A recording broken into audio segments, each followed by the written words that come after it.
Smoking status is something that's very important, and we all know that prevention is better than cure, and that's something that is perfectly clear. And again, there are papers all the time looking at the risk of smoking status in relation to outcomes of different types, and it's been well recognised that people that continue to smoke after a diagnosis of lung cancer, their hazard ratio, their risk of death is potentially even as high as double those that do not continue to smoke or have never smoked. So recognising that actually the amount of data in large surgical series is not particularly great. We sought to look at our outcomes according to smoking status in our single port VATS and thoracotomy series of patients.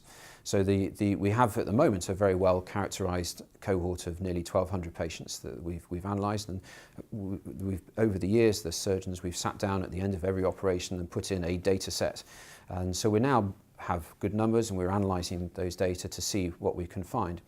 And what we do find is that yes, the outcomes of lung cancer in the never smokers is much better than those that have ever smoked or continue to smoke. What we haven't really worked out is what that means in terms of the patients that come to us that are in the process, because it's about an intervention. It's one thing knowing that the outcome of people that never smoked is better. That doesn't provide the opportunity for an intervention. So what we really want to do is to take this further and actually look at the effectiveness of smoking cessation in patients that come to us. And I guess as a surgeon, I'm the sort of the last person before the intervention that has the opportunity to help a patient who is smoking to cease and therefore reduce potentially their operative risk.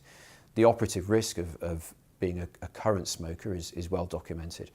But the question really is, can we alter the long-term outlook in a surgical cohort with smoking cessation? How effective are we at doing that? And this is something that is actually above my pay grade. I'm not a smoking cessation specialist, but I think at least if we start to show that we've got the potential for interventions in that group where we can make a difference, then we can look to see how we can best apply that intervention. And of course, with the screening programs going on, and the Yorkshire screening program in particular, there is a lot of weight put towards smoking cessation as part of that.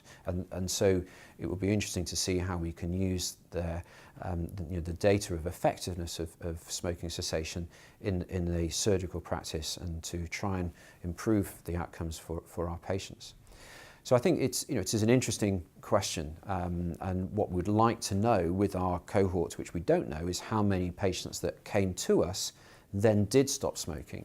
What we've not done over the last 15 years is to ask patients on a regular basis as we've gone through the follow-up process whether they are still smoking, but we could do a retrospective review to try and work out whether that is the case, but I'm not certain that it's always going to be recorded to sufficient scientific rigour.